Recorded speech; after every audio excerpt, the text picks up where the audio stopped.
Bem-vindos ao JKCast, o podcast de economia, finanças e investimentos, com José Cobori. Sejam todos muito bem-vindos a mais um episódio do JKCast, comigo, José Cobori e Ed Cobori. Tudo bom, Ed? Mais ou menos, né? O Coringão perdeu aí essa semana pro Palmeiras, mas vida que segue. Não, mas o Palmeiras não tem mundial também. Beleza? Nosso Corinthians está na frente. E aí, João Pessoa, muito quente? Não, até que não, tá chovendo bastante aqui. Ah, legal. Aqui também. Brasília, muita chuva. Pessoal, vamos lá. Mas tô aí. Então vamos lá, pessoal. Perguntas em áudio e texto para o WhatsApp 61 981 17 0005. Perguntas entre 40 segundos e 1 minuto. Está chegando bastante perguntas em texto, né? Então o texto é relativo a uma leitura aí de 40 segundos a 1 minuto. Tá ok? Vamos começar já, Ed? Sem mais delongas, então. Vamos começar aqui hoje pelas perguntas em texto. Vamos à primeira pergunta. Bom dia, professor. Antes de mais nada, parabéns pelo seu conteúdo. Sem dúvida nenhuma, é o melhor conteúdo de economia e finanças que existe. Professor, apesar de gostar muito dessa área, minha formação é em Direito e atuo como advogado em escritório especializado em Direito Tributário e Empresarial. Estou pensando em fazer a sua imersão em fusões e aquisições e valuation.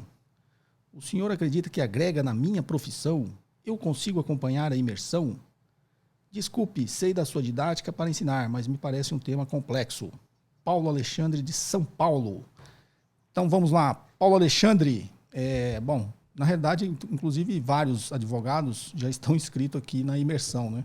Advogados, contadores, porque geralmente são essas profissões que atuam, né, no processo de M&A. O advogado, desde o princípio, né, tem muitos contadores também que são assessores estratégicos e financeiros, né, que é o papel que eu tenho essa experiência há mais de 10 anos, é coordenar e estruturar a operação, que é um papel do assessor financeiro e estratégico, né? Mas os advogados, eles entram desde o início.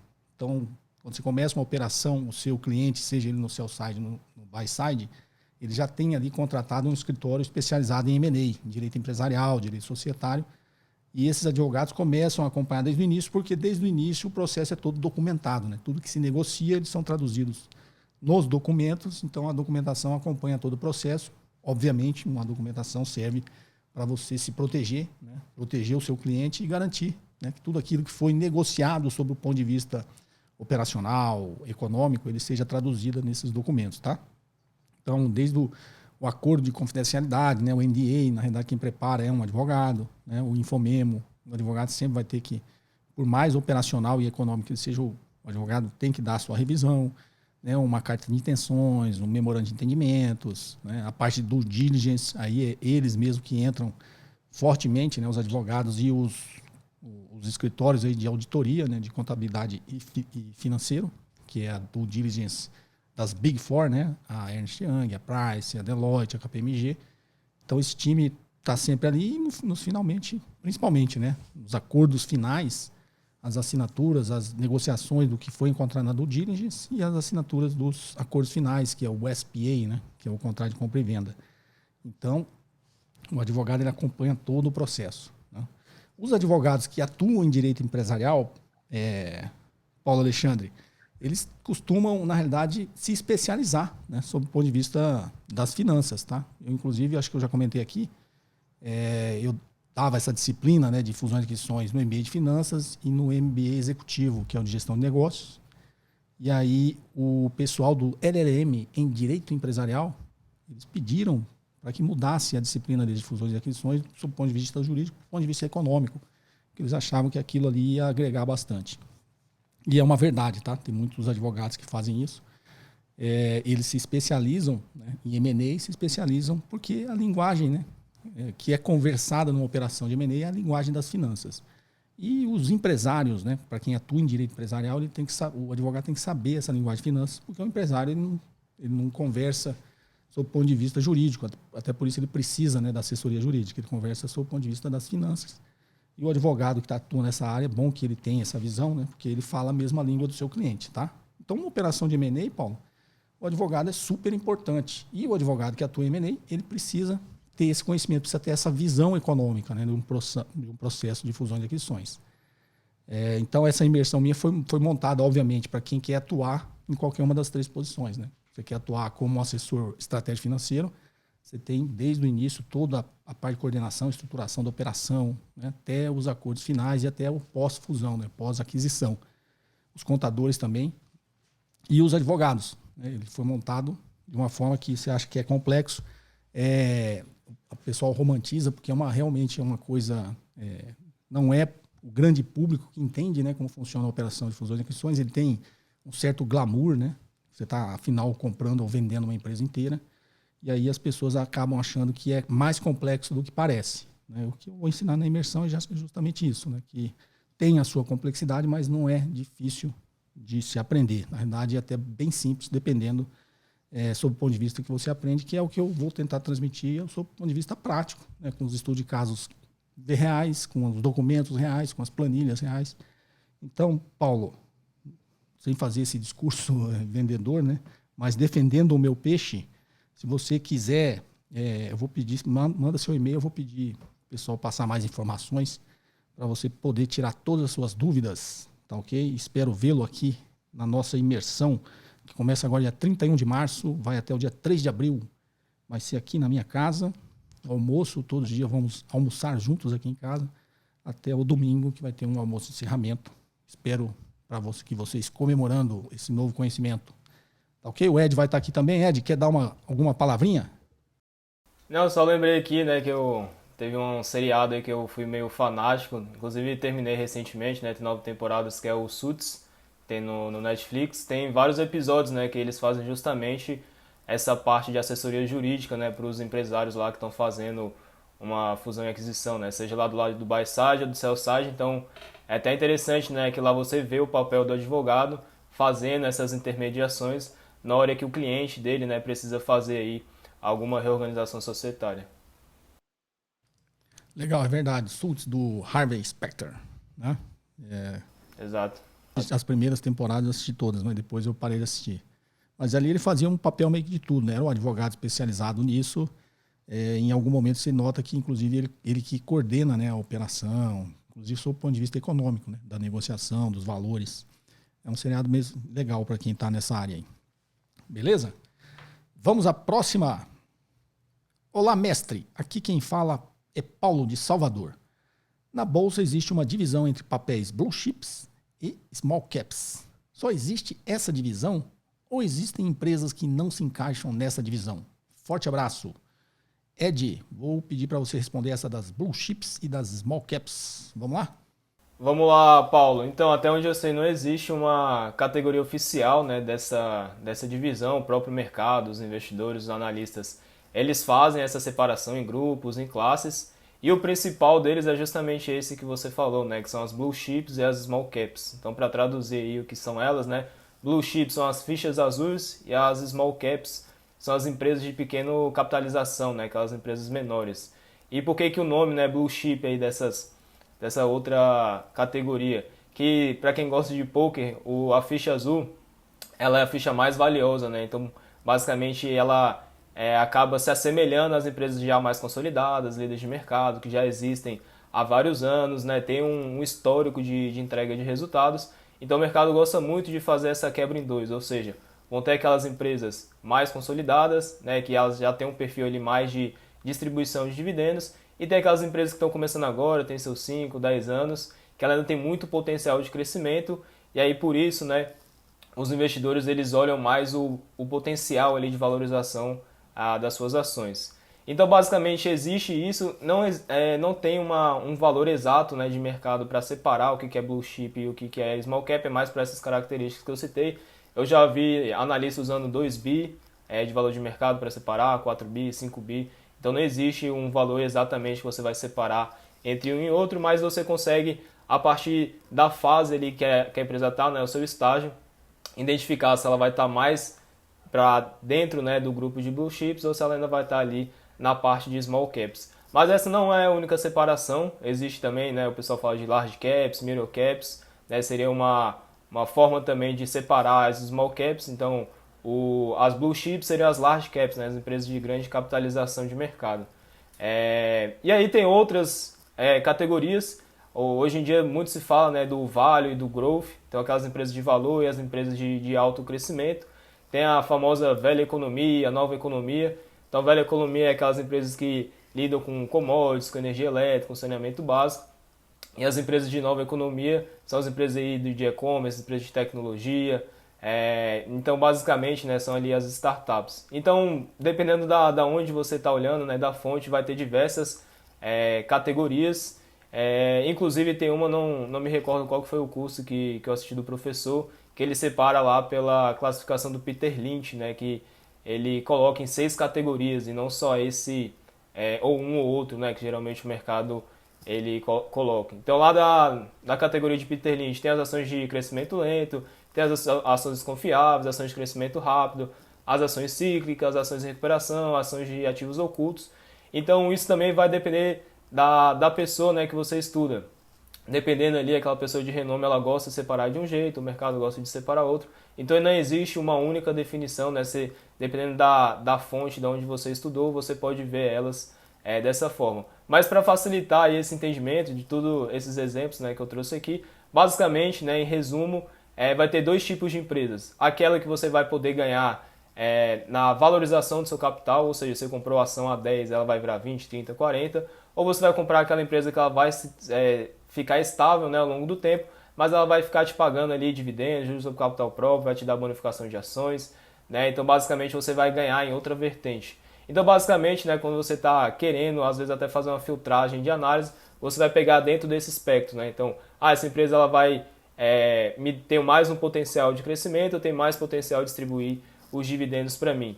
Então aquela que é mais voltada para ganho de capital, ela está dentro ali das small caps, e aquelas que estão mais focadas ali na distribuição de dividendos, visto que ela não tem para onde crescer, né, ela acaba devolvendo esse dinheiro para os seus acionistas, ela está dentro ali da parte de dividendos. Então, basicamente, qualquer categoria, né, que você for incluir, basicamente você vai ver isso. Né? Tem aquelas empresas que são meio termo, então ela tem muito aqui ainda o que crescer, mas ela já está conseguindo, né, distribuir seus dividendos, e tem outras empresas que elas vão ter que adotar mais esses extremos. Né? Aquela empresa que está iniciando, ela vai ter que reter mais isso para conseguir expandir, e aquelas empresas que já estão bem consolidadas, elas vão acabar fazendo essa política de distribuição dos seus proventos, certo? Então, basicamente, né, para você enxergar essa analogia, basicamente é sempre você ver qual que são aquelas empresas que estão mais nessa parte de ganho de capital e qual que está mais dentro da parte de dividendos. Legal, Ed. Eu até ia complementar, mas você já falou, né? O curso é o Investidor de Alta Performance. Lá tem as 6 categorias de ações. Para quem tiver dúvida, vou pedir para pôr o link aqui. É só entrar no meu site, você vê o conteúdo lá.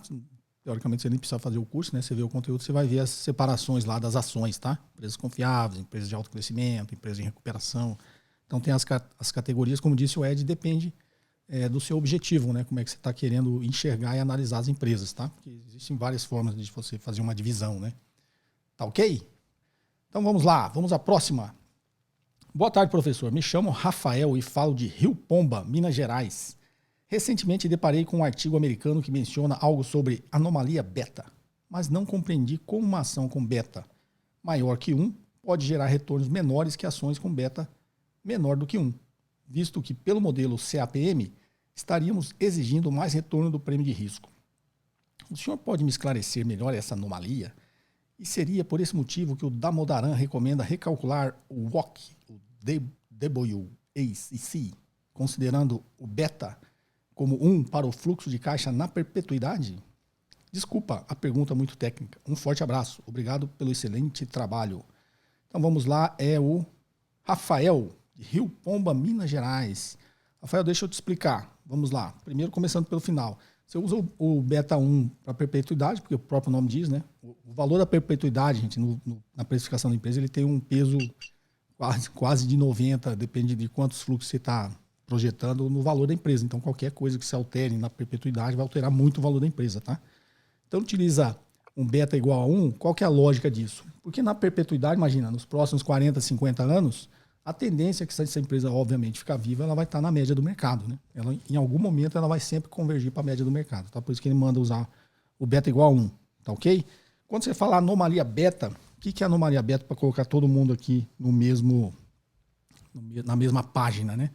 Anomalia beta porque está contrariando digamos, um conceito simples em finanças, né? Que quanto maior o risco, maior o retorno. Não é isso? Quando você quer ter um retorno maior, você tem que correr um risco maior. Você não quer correr muito risco, você quer correr o risco pequenininho, você tem um retorno menor. Então, todo mundo já escutou isso, né? Quanto maior o risco, maior o retorno. O retorno esperado, tá? Porque isso é no futuro, tá ok? E o que o Rafael está falando é que no modelo CAPM é isso que está expresso ali, né? O retorno esperado de um ativo é o retorno de risco mais o beta do ativo vezes o prêmio de risco do mercado. Então, o beta, ele está traduzindo isso, tá? Quanto maior o beta, porque o ativo é mais arriscado, então ele vai ter que dar um retorno maior, né? Se colocar tudo na fórmula, é isso que está dizendo, tá ok? A anomalia beta, na realidade, está dizendo quando acontece, na realidade, quando acontece, não. Se você pegar o retorno histórico de todas as ações, você vai ver que a grande maioria está dizendo o contrário, tá? Por quê? Porque o retorno dos betas menores está sendo maior do que o retorno dos betas maiores, tá? Então, se um beta é muito alto, quer dizer, quanto maior o beta, maior o risco, tá? Então, quando o beta está, eu estou falando sempre de beta estatístico, tá? Quando o beta estatístico é maior, o retorno deveria ser maior, mas na realidade ele está sendo menor.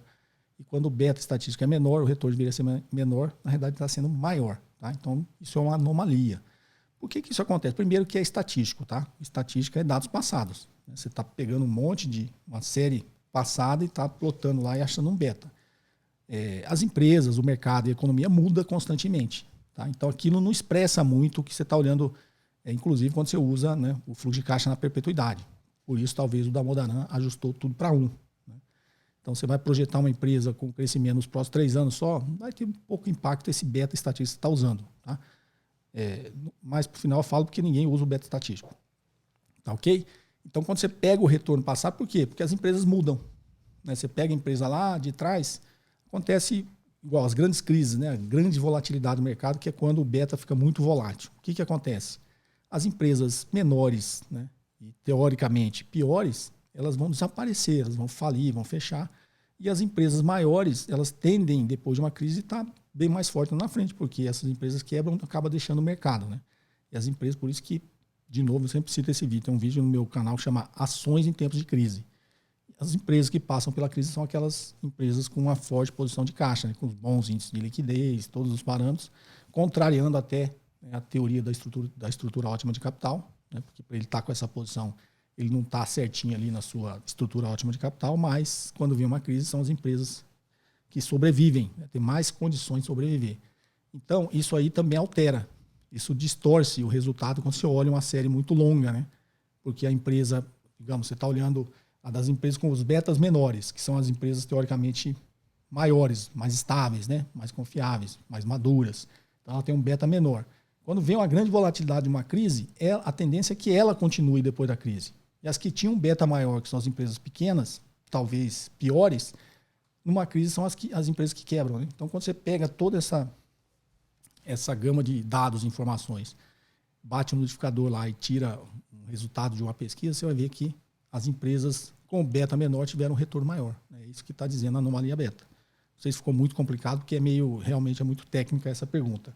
Agora, eu falei que não usa o beta estatístico. Para quem tem o meu livro, tem um apêndice lá que eu ensino a fazer o bottom-up beta. Tá? O mercado não usa o beta estatístico justamente por esse monte de problemas que tem, por ser uma medida estatística. Né? É uma regressão linear. E você está olhando para o passado, e o passado, teoricamente, não retrata o que vai acontecer no futuro, principalmente quando você está olhando muito lá na frente. Tá ok? Então, a gente utiliza uma coisa que a gente chama de bottom-up beta. Você pega o beta estatístico e ajusta ele pelo nível de alavancagem da empresa. Tá? O que é nível de alavancagem? Dívida. Então, tem uma formulazinha que você usa, que raciocínio, a fórmula às vezes parece complexa, né? Mas se você olhar a fórmula, vou ver até que se o editor consegue colocar aqui, como que você acha o beta? O beta, né, é igual ao beta desalavancado. Imagina que você está olhando só para uma empresa, tá? Nós vamos usar isso para a indústria. O beta é igual ao beta desalavancado vezes, né, 1 mais o fator de alavancagem da empresa. Não faz sentido? Então, quando você pega o beta desalavancado e alavanca ele por um fator 1 mais a relação dívida-equity vezes o benefício fiscal, você está achando um fator ali maior que 1, você está alavancando aquele beta desalavancado para você achar o beta. Tá? Então, a gente usa essa fórmula para fazer o bottom-up beta. Só que aí agora a gente vai fazer para a indústria toda. Então, o que você tem que fazer? Você tem 2 informações, a relação dívida-equity e o valor de mercado das empresas. Né? Então, você pega a relação dívida-equity tá ok? E pondera. Você pega todas as relações de bioética, multiplica pelo valor de mercado da empresa e divide pelo valor de mercado da indústria dele. Então, você pegou 10 empresas, você pega pelo valor de mercado das 10 empresas. Né? Você divide por isso. Você vai achar a relação dívida-equity da indústria. Depois você acha o beta da indústria. É a mesma coisa. Você pega o beta estatístico dele, multiplica pelo valor de mercado da empresa e divide pelo valor de mercado da indústria. Tá? Você vai achar o beta da indústria. E aí você vai jogar naquela fórmula. Você quer achar agora o beta desalavancado da indústria. Então você tem a informação do beta, você precisa da relação dívida-equity do beta, da indústria, você já achou as duas. Você vai trabalhar a fórmula e achar a relação beta desalavancada da indústria. O que o bottom-up beta faz? Pega esse beta desalavancado da indústria e realavanca ele pela dívida da empresa que você está analisando. Para quem já fez os meus cursos que a gente ensina ali essa parte do bottom-up beta, de ajustar é justamente isso. Né? Você acha o beta desalavancado da indústria e realavanca esse beta pela relação dívida-equity da empresa. Ou seja, você está pegando um beta mais confiável, né? Porque no final das contas, para quem estuda estrutura ótima de capital, o risco da empresa, no final das contas, o maior risco da empresa é risco financeiro, né? Então, o risco financeiro é nível de alavancagem, tá? Então, a gente pega e ajusta isso pelo nível de alavancagem. Você acha um beta realavancado, né, daquela empresa em referência à indústria que ela está. É isso para quem faz isso aí, quando você vai lá no site da Mudaran, pega os beta desalavancados da indústria, realavanca, é isso que você está fazendo, tá? O que eu expliquei aqui é todo um raciocínio matemático por trás disso. Tá ok? Então, isso é a anomalia beta, é exatamente isso. Porque as empresas que têm um beta menor, elas, no longo prazo, elas têm uma tendência maior de sobreviver. Como elas sobrevivem mais, elas têm um retorno maior. Tá ok? É de alguma colocação? Ficou meio complexo, né? Essa resposta para essa pergunta. Acho que para quem entende o processo do bottom-up beta, talvez não. Mas acho que o que dá talvez para resumir, né, que o beta ele é a oscilação daquela empresa frente ao mercado. Então não necessariamente aquela empresa que se mexe mais, ela vai dar mais retorno, né? Porque se você for pegar o CAPM e utilizar o beta estatístico, nada mais é do que isso, né? O risco vai ser medido exatamente por essa volatilidade e, em tese, né, na máxima do mercado, se essa empresa oscila mais, ela tem mais risco, então ela tem que oferecer um retorno esperado maior. Mas como o professor falou, né, historicamente isso não é isso que acontece. E vai depender também o intervalo que você utilizou para esse beta, né? Se você usou 1 ano, 5 anos, 3 anos para trás, isso também vai trazer uma certa anomalia, porque você está olhando os dados passados, dependendo desse intervalo que você está utilizando, já é um retrato não tão realista assim da empresa, né, como ela está hoje em dia. Então, na hora que você vai ver o retorno de hoje até um determinado prazo, né, ele não vai ser compatível aí do quanto ele deveria ser. Legal, é isso mesmo, Ed. O beta, na verdade, assim, tem vários vídeos aqui que eu faço as críticas a essas medidas, né? Quem critica muito o CAPM, o beta, a teoria moderna de carteiras, né? Um monte de teoria que a gente utiliza em finanças, por isso a gente ajusta, né? Na realidade você faz um monte de ajuste justamente por isso, porque a teoria tem alguma falha. É o Bernard Mandelbrot, né? Que é o pai da geometria fractal, tá? E o Nassim Taleb, né? Justamente por isso, porque quando você pega o beta, o que o Ed está dizendo, você pega o beta numa série histórica, o que você faz nessa regressão quando você faz? Você pega os pontos que estão muito fora da curva e tira, porque ele vai distorcer o resultado, concorda? Quando você tira os pontos muito fora da curva, você está distorcendo, na realidade, a própria realidade, porque são os pontos fora da curva que vai expurgar as empresas ruins, vai tornar as empresas boas mais fortes, né? Então, digamos, se eu fosse olhar de 100 anos, né? Pegar uma série de 100 anos, eu ia tirar a crise de 1929, ia tirar a crise do subprime. Esses momentos que definem, né? Que as empresas vão sobreviver, as que vão quebrar. Então, quando você tira isso aí, na realidade, você está distorcendo a realidade, tá? Você está pegando a medida, tirando os pontos fora da curva para ela se parecer mais, né, com a medida estatística que seria normal, né? Só que, na realidade, você está distorcendo a própria realidade. Tá ok? É isso que o Ed estava dizendo aí da série, né? Depende da série que você pega. Vamos à próxima. Boa tarde, José Cobori. Meu nome é Gustavo, eu moro em Miami. Não deixo de assistir nenhum podcast seu, já tem há muito tempo. A minha dúvida é a questão da inflação. Existe PCA, IGPM, aqui nos Estados Unidos existe a PCI. Eu gostaria de saber, assim, qual que é a minha inflação? Qual que é a inflação de cada brasileiro? cada um tem a sua inflação ou não? Meus investimentos eu tento ganhar da inflação, mas qual que é a minha inflação? Qual que é o meu? É de acordo com o meu gasto ou não? Gustavo de Miami. Gustavo, eu vou passar para o Ed porque eu conheço o filho que eu tenho, ele tem umas planilhas, ele calcula a inflação dele, né? Então acho que ele vai saber te explicar isso melhor, tá ok? Mas faz sentido, né? Porque o IPCA é uma cesta básica que a gente toma, né? Por pressuposto, todo mundo consome aquela cesta, mas não é verdade, né? Tem gente que consome muito mais coisas daquela cesta e tem gente que consome muito mais coisas que não tem nada a ver com aquela cesta. Então, realmente tem uma inflação, cada um tem uma inflação, né, própria. Vamos lá, Ed? Então, Gustavo, existem dezenas de indicadores de inflação, só pelos que eu já estudei, que são mais de 30, né, só aqui no Brasil, fora esse que você citou, né, o CPI, que é o principal aí, americano, mas você mesmo já citou os mais comuns, né, dentro do universo de investimentos, que a gente usa como parâmetro, que é o IPCA e o IGPM. E, na verdade, tanto esses quanto esses outros, né, que existem, basicamente eles só vão mudar ali a metodologia de como eles fazem, né, esse cálculo. Então, o que vai mudar, né, quais são as variáveis? O intervalo de coleta. Então, um vai pegar do primeiro dia do mês até o final, né, do mês, um vai pegar do dia 10 ao dia 11, e outros vão pegar, né, da segunda quinzena até a segunda quinzena do outro, porque isso interfere na hora de você for fazer o seu cálculo. O que vai mudar também é a periodicidade, então alguns vão fazer essa divulgação mensal, outras quinzenal, outra trimestral, semestral. O público-alvo vai mudar também. Alguns são focados ali mais na classe de baixa renda e geralmente eles vêm atrelados a salários mínimos. Então, o público vai ser de 1 a 5 salários, de 1 a 30, de 1 a 40. Os locais de medição também vão se alterar, apesar de eles serem muito parecidos, geralmente são nas grandes capitais. Então vai pegar São Paulo, Rio de Janeiro, Minas Gerais. A amostra em si, quantas pessoas, né, vão ser selecionadas ou quantos estabelecimentos vão ser selecionados para fazer isso. A cesta de produtos, né, que o próprio professor falou, então a gente vai medir o quê? O tomate, a cebola, a gasolina, a energia elétrica. E quem que vai ser a pessoa responsável por esse medidor? Os principais hoje do Brasil é o IBGE, a Fundação Getúlio Vargas e a FIPE, né, que é muito conhecida aí para a galera que gosta de vender carro e moto, né, que usa aí como parâmetro. Então, basicamente, todas essas métricas e toda essa metodologia, ela vai tentar fazer uma estimativa, uma aproximação, uma representação da realidade, né? Inclusive, a gente acabou de falar isso na pergunta passada do beta. Então, ela vai fazer ali uma série de pesquisas e aí vai tentar, né, calcular, de acordo com a metodologia que ela acredita, né, ser a mais realista, quanto que de fato está variando o preço aí dos principais produtos para o consumidor. Então, eu vou pegar o exemplo, na IPCA, ele usa de 1 a 40 salários mínimos, ele vai pegar aquelas principais cidades que eu acabei de citar, a cesta, né, que eles utilizam é quase 400 itens, então imagina, né, a mão de obra para conseguir fazer isso.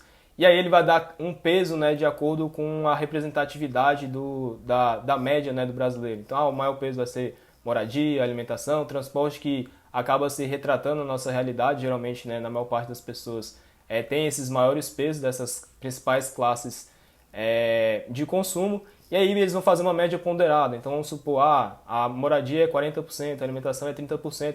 Então, de acordo com os itens que ele calculou, né, eles vão ter mais peso se eles estiverem dentro dessa categoria. E aí muita gente se pergunta, mas isso aí não vai se tratar a realidade, né, se está sendo uma amostragem.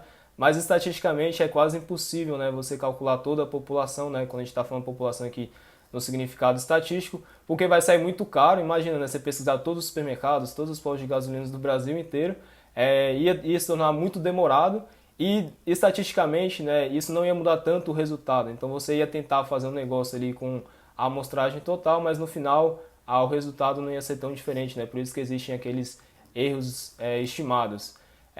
E aí, como você mesmo perguntou, né, na sua dúvida, cada um tem sua cesta de consumo. Então o peso que o IBGE dá é diferente para mim, né, é diferente para você, é diferente do professor. Então, ou seja, apesar dele tentar chegar num número mais próximo, nunca vai ser igual para todo mundo. Por exemplo, eu hoje em dia não tenho mais moto, não tenho mais carro, então o meu gasto de transporte é quase zero. E aí lá dentro do índice do IPCA, né, ele representa uma forte representatividade. Então, basicamente, como que você conseguiria calcular a sua inflação fazendo justamente isso? A priori não é tão difícil de fazer, e também você não precisa fazer isso com certa frequência. Acho que se você fizer em janeiro, em dezembro, você vai conseguir calcular a sua inflação pessoal, que basicamente você vai fazer esse mesmo raciocínio. Então, eu pagava R$1.000 de aluguel em janeiro, gastava 500 de gasolina, gastava 600 de supermercado, e aí você vai fazer esse mesmo cálculo em dezembro.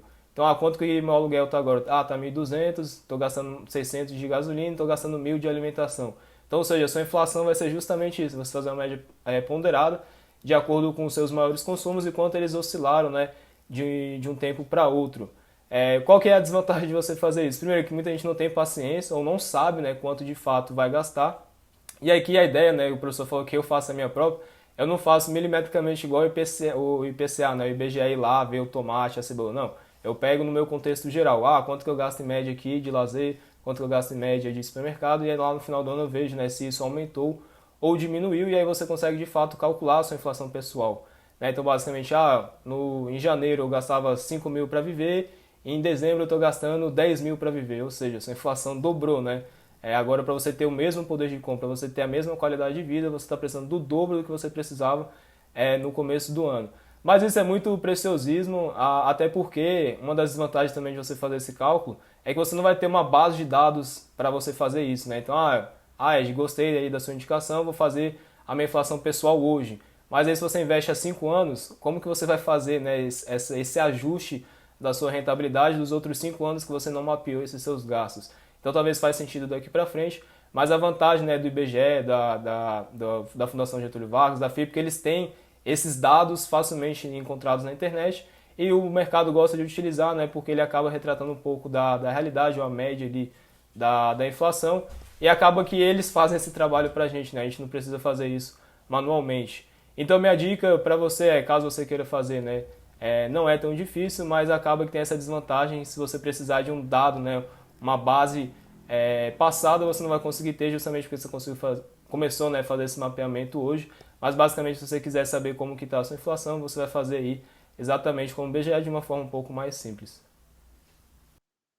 Legal, Ed. Muito bem explicado, detalhado. Então, para quem quer fazer a sua própria inflação, na verdade você pode até não fazer, né? Vai meio intuitivo, você sabe que tá lá. Isso é brincadeira, tá? Tá lá na cesta, lá você fala, bom, eu não como salada, né? Então não vou considerar, né, o preço do alface, do tomate, da cebola. Então, assim, intuitivamente você sabe que os produtos que você consome que não estão na cesta e vão impactar aí na sua renda, tá ok? Bom, pessoal, esse episódio vai ficando por aqui. O pessoal tá mandando muita pergunta, assim, pedindo dicas, recomendações. Então a equipe nem passa para mim, tá, pessoal? Só porque a gente está aqui passando conhecimento que serve para a maioria das pessoas. Então tem muita pergunta específica. A pessoa quer saber que ação que ele compra, que título que ele compra, o que aconteceu com a carteira dele. Isso aí não faz muito sentido, né? Fazer essa análise muito individualizada. Então, vocês tomem isso por parâmetro para enviar a pergunta, né? Uma pergunta aí que a resposta vai ajudar o máximo de pessoas possíveis, tá? E é engraçado, aí que mostrou que teve um cara aqui, ele botou um comentário aqui até bravo, assim, eu mandei 2 perguntas para você, professor, você só respondeu uma. Mandou bravo, não respondeu a outra. Depois, no episódio seguinte, ele escreveu de novo, você ainda não respondeu a minha pergunta. Aí eu fiquei pensando assim, vou mandar minha carteira para ele assinar, né? Para eu ficar respondendo as perguntas só dele. Então, pessoal, assim, eu tento ser o mais democrático possível, né? Responder as perguntas novas de quem ainda não participou. Mas vocês sabem, tem muitos de vocês aqui já participaram várias vezes e quando a pergunta se encaixa, né, nesses parâmetros dela ser benéfica para o máximo de pessoas possíveis, eu respondo mesmo assim. Tá ok? Então vamos lá, perguntas em áudio e texto para o WhatsApp 61 98117 0005. Pessoal, o link aqui embaixo na descrição do vídeo para inscrição, para quem quiser fazer a imersão presencial em fusões, aquisições e valuation. Tá ok? Ed, algumas palavras finais? Não, só ansioso aí para chegar em Brasília. E é isso. Daqui 2 semanas estou aí. Chegar em Brasília e comer o churrasco do seu pai. Que é um bom churrasqueiro. Eu não faço sushi, mas faço churrasco. Beleza? Vou tentar fazer sushi aí dessa vez. Tava tentando fazer aqui em casa. Então tá joia. Então é isso aí, pessoal. Um forte abraço e até o próximo episódio. Você ouviu mais um episódio de JK Cast, o podcast de economia, finanças e investimentos com José Cobori.